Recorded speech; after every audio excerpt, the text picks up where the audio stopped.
اور یہ لوگ موتی کی طرح صاف ستھرے اور چمکدار ہو جائیں گے۔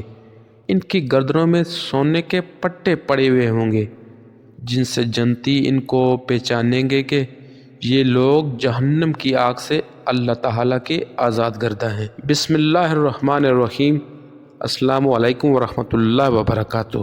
حضرت مقدادہ رضی اللہ تعالیٰ عنہ فرماتے ہیں کہ میں نے رسول اللہ صلی اللہ علیہ وآلہ وسلم کو یہ ارشاد فرماتے ہوئے سنا، قیامت کے دن سورج مخلوق سے قریب کر دیا جائے گا یہاں تک کہ ان سے صرف 1 میل کی مسافت کے بقدر رہ جائے گا، اور اس کی گرمی سے لوگ اپنے اعمال کے بقدر پسینے میں ہوں گے، یعنی جس کے اعمال جتنے برے ہوں گے اس قدر اس کو پسینہ زیادہ آئے گا۔ بعض وہ ہوں گے جن کا پسینہ ان کے ٹخنوں تک ہوگا، اور بعض کا پسینہ ان کے گھٹنوں تک ہوگا، اور بعض کا ان کی کمر تک ہوگا، اور بعض وہ ہوں گے جن کا پسینہ ان کے منہ تک پہنچ رہا ہوگا۔ رسول اللہ صلی اللہ علیہ وآلہ وسلم نے اپنے منہ کی طرف ہاتھ سے اشارہ کیا کہ ان کا پسینہ یہاں تک پہنچ رہا ہوگا۔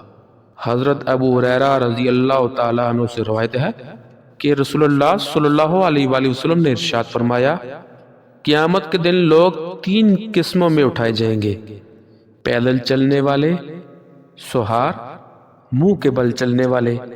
عرض کیا گیا، یا رسول اللہ، منہ کے پل کس طرح چل سکیں گے؟ آپ صلی اللہ علیہ وآلہ وسلم نے ارشاد فرمایا، جس اللہ نے انہیں پاؤں کے پل چلایا ہے وہ ان کو منہ کے پل چلانے پر بھی یقیناً قدرت رکھتے ہیں۔ اچھی طرح سمجھ لو، یہ لوگ اپنے منہ کے ذریعے ہی زمین کے ہر ٹیلے اور ہر کانٹے سے بچیں گے۔ صحیح البخاری کی حدیث میں حضرت عدی بن حاتم رضی اللہ تعالیٰ عنہ سے روایت ہے کہ رسول اللہ صلی اللہ علیہ وآلہ وسلم نے ارشاد فرمایا، قیامت کے دن تم میں سے ہر شخص سے اللہ تعالیٰ اس طرح کلام فرمائیں گے کہ درمیان میں کوئی ترجمان نہیں ہوگا۔ اس وقت بندہ بے حسی سے ادھر ادھر دیکھے گا۔ جب اپنی دائنی جانب دیکھے گا تو اپنے اعمال کے سوا اسے کچھ نظر نہ آئے گا، جب اپنے بائیں جانب دیکھے گا تو اپنے اعمال کے سوا اسے کچھ نظر نہ آئے گا، اور جب سامنے دیکھے گا تو آگ کے علاوہ کچھ نظر نہ آئے گا۔ لہٰذا دوزخ کی آگ سے بچو، اگرچہ خشک کھجور کے ٹکڑے کو صدقہ کرنے کے ذریعے ہی سے ہو۔ مسند احمد کی ایک روایت آتی ہے جس میں حضرت عائشہ رضی اللہ تعالیٰ عنہ فرماتی ہیں کہ میں نے بعض نمازوں میں رسول اللہ صلی اللہ علیہ وآلہ وسلم کو یہ دعا کرتے ہوئے سنا، ہے اللہ میرا حساب آسان فرما دیجئے۔ میں نے عرض کیا، ہے اللہ کے نبی، آسان حساب کا کیا مطلب ہے؟ آپ صلی اللہ علیہ وآلہ وسلم نے ارشاد فرمایا، بندے کی اعمال نامے پر نظر ڈالی جائے پھر اسے درگزر کر دیا جائے، کیونکہ ہے عائشہ اس دن جس کے حساب میں پوچھ گچھ کی جائے گی وہ تو ہلاک ہو جائے گا۔ حضرت ابو سعید خدری رضی اللہ تعالیٰ عنہ سے روایت ہے کہ وہ رسول اللہ صلی اللہ علیہ وآلہ وسلم کی خدمت میں حاضر ہوئے اور عرض کیا، مجھے بتائیے کہ قیامت کے دن جو کہ 50,000 سال کے برابر ہوگا کس سے کھڑا رہنے کی طاقت ہوگی، جس کے بارے میں اللہ تعالیٰ نے فرمایا ہے۔ ترجمہ، جس دن سب لوگ رب العالمین کے سامنے کھڑے ہوں گے۔ رسول اللہ صلی اللہ علیہ وآلہ وسلم نے ارشاد فرمایا، مومن کے لیے یہ کھڑا ہونا اتنا آسان کر دیا جائے گا کہ وہ دن اس کے لیے فرض نماز کی ادائیگی میں جتنا وقت لگتا ہے اتنا وقت رہ جائے گا۔ ترمذی کی ایک حدیث میں حضرت عوف بن مالک اشجعی رضی اللہ تعالیٰ عنہ سے روایت ہے کہ رسول اللہ صلی اللہ علیہ وآلہ وسلم نے ارشاد فرمایا، اللہ تعالیٰ کی طرف سے ایک فرشتہ میرے پاس آیا اور اس نے مجھے اللہ تعالیٰ کی طرف سے 2 باتوں میں سے ایک کا اختیار دیا، یا تو اللہ تعالیٰ میری آدھی امت کو جنت میں داخل فرما دے یا سب کے لیے مجھے شفاعت کرنے کا حق دے دے۔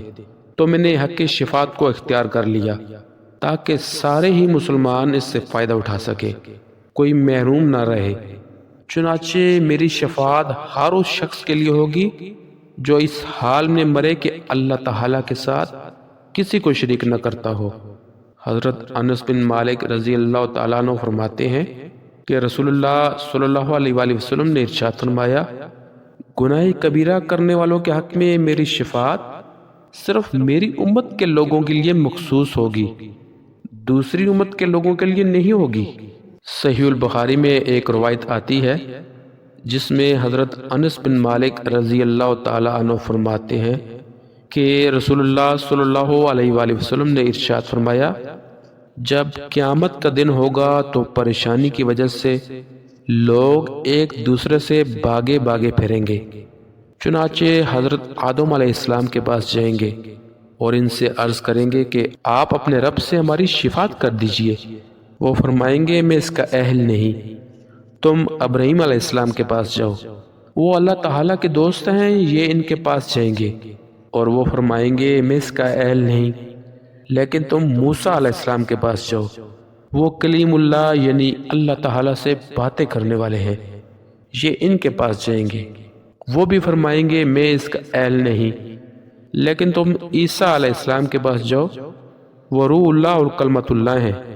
تفسیر ابن کثیر میں اس کی وضاحت آتی ہے کہ حدیث شریف میں حضرت عیسیٰ علیہ السلام کو روح اللہ اور کلمت اللہ اس وجہ سے کہا گیا ہے کہ ان کی پیدائش بغیر باپ کے صرف اللہ تعالیٰ کے حکم کلمہ کن سے اس طرح ہوئی کہ جبرائیل علیہ السلام نے اللہ تعالیٰ کے حکم سے ان کی ماں کے گربان میں پھونکا، جس سے وہ ایک روح اور جاندار چیز بن گئے۔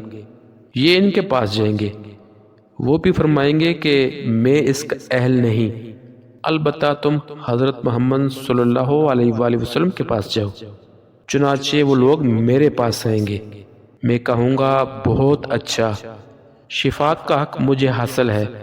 اس کے بعد میں اپنے رب سے اجازت مانگوں گا، مجھے اجازت مل جائے گی، اور اللہ تعالیٰ میرے دل میں اپنی ایسی ایسی تعریفیں ڈالیں گے جو اس وقت مجھے نہیں آتی، میں انہی کلمات کے ساتھ اللہ تعالیٰ کی تعریف کروں گا اور سجدے میں گر جاؤں گا۔ ارشاد ہوگا محمد صلی اللہ علیہ وآلہ وسلم، سر اٹھاؤ، کہو تمہاری بات مانی جائے گی، مانگو ملے گا، شفاعت کرو قبول کی جائے گی۔ میں عرض کروں گا یا رب میری امت یعنی میری امت کو بخش دیجئے۔ مجھ سے کہا جائے گا جاؤ، جس کے دل میں جو کے دانے کے برابر بھی ایمان ہو اسے بھی جہنم سے نکال لو۔ میں جاؤں گا اور حکم کی تعمیل کروں گا، واپس آ کر پھر انہی کلمات کے ساتھ اللہ تعالیٰ کی تعریف کروں گا اور سجدے میں گر جاؤں گا۔ ارشاد ہوگا محمد صلی اللہ علیہ وآلہ وسلم، سر اٹھاؤ، کہو تمہاری بات مانی جائے گی، مانگو ملے گا، شفاعت کرو قبول کی جائے گی۔ میں عرض کروں گا یا رب میری امت مجھ سے کہا جائے گا جاؤ، جس کے دل میں ایک ذرہ یا ایک رائی کے دانے کے برابر بھی ایمان ہو اسے بھی نکال لو۔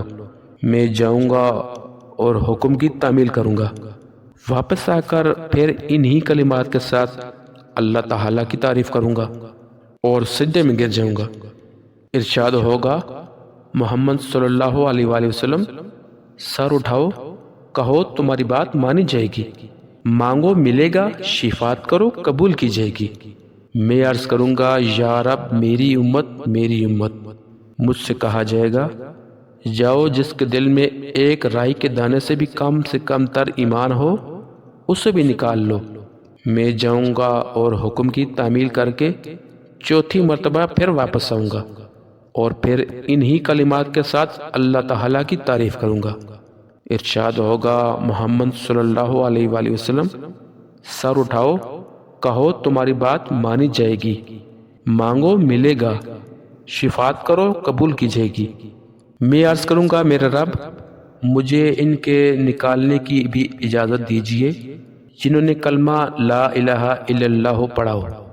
اللہ تعالیٰ ارشاد فرمائیں گے میری عزت کی قسم، میرے بلند مرتبے کی قسم، میری پڑھائی کی قسم اور میری بزرگی کی قسم، جنہوں نے یہ کلمہ پڑھ لیا ہے انہیں تو میں ضرور جہنم سے خود نکال لوں گا۔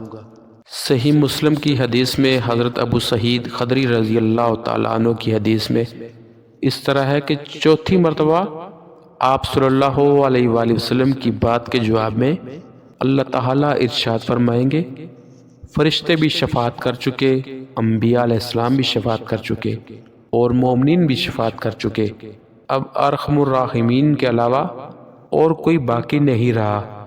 چنانچہ اللہ تعالیٰ مٹھی بھر کر ایسے لوگوں کو دوزخ سے نکال لیں گے جنہوں نے پہلے کبھی کوئی خیر کا کام نہ کیا ہوگا۔ وہ لوگ دوزخ میں جل کر کوئلہ ہو چکے ہوں گے۔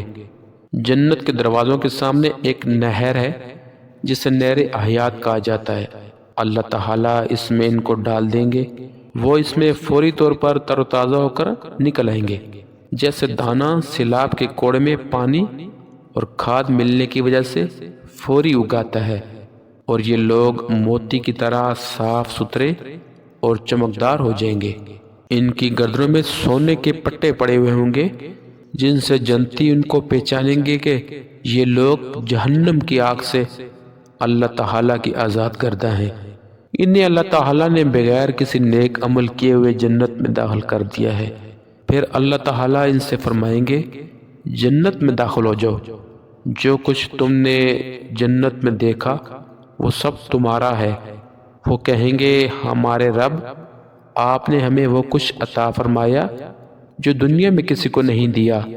اللہ تعالیٰ ارشاد فرمائیں گے، میرے پاس تمہارے لیے اس سے افضل نعمت ہے۔ وہ عرض کریں گے، ہمارے رب، اس سے افضل کیا نعمت ہوگی؟ اللہ تعالیٰ فرمائیں گے، میری رضا، اس کے بعد اب میں تم سے کبھی ناراض نہیں ہوں گا۔ اللہ تعالیٰ ہمیں وہ کام کرنے کی توفیق عطا فرمائے جس سے وہ راضی ہو جائے اور جنت میں ہمارا اعلیٰ ترین گھر بنا دے، آمین۔ ناظرین، کومنٹ باکس میں اللہ کے ناموں میں سے ایک نام لازمی لکھیے۔ جزاک اللہ۔